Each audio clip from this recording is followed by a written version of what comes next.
Pahalgam attack తర్వాత మన వాళ్ళు దాడి చేసినప్పుడు మనం దాడి చేసింది ఉగ్రవాదుల స్థావరాలు ఏవైతే ఉన్నాయో దానిపైన అటాక్ చేసినాం.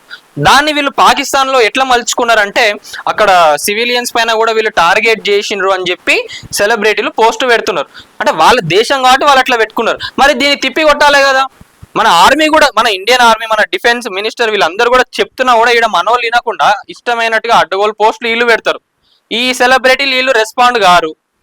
వాళ్ళు చూడండి వాళ్ళ దేశం పైన వాళ్ళకి ఎట్లుందో. నిజంగా మొన్న నేను వైస్ టీవీ అని చెప్పి కూడా దాంట్లో చాలా మంచిగా వివరించిండ్రు. ఎవరు కూడా అసలు ఈ సెలబ్రిటీల పైన వీడియో చేసింది లేదు. ఏం వాళ్ళు మనుషులు కాదా, వాళ్ళకి దేశభక్తి లేదా? ఇప్పుడు యుద్ధం వస్తే ఆడ పోయి చేయాలని ఏమున్నది? ఇక్కడ ఉండి కూడా మనం చేయొచ్చు ఇట్లాంటివి. మనము ఇక్కడుండి కూడా అపోజ్ చేయొచ్చు, మాట్లాడొచ్చు, చేయొచ్చు. మన వంతు ఏముంటుంది? ఏమన్నా ఫండింగ్ చేయడం కానివ్వండి డిఫెన్స్ కి సంబంధించి, లేదా ఇంకా జనాలను అవగాహన చేసే విధంగా అలాంటి పోస్టులు చేయడం, అవి కూడా చేయొచ్చు. అవి హౌలగాళ్ళకి అవి కూడా చాతనైతలే. నేను బరాబర్ మాట్లాడతా, ఇవాళ బరాబర్ తిడతా. ఏం చేసుకుంటారు? ఎవరి పోస్టులో ఉన్నాయి చెప్పండి?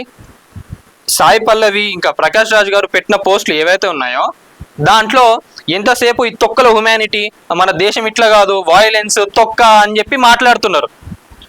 వారన్నప్పుడు వారే అండి, యుద్ధమే. వాళ్ళు మన పైనకు వచ్చినప్పుడు మనం కూడా వాళ్ళ పైన పోవాలి, అంతే.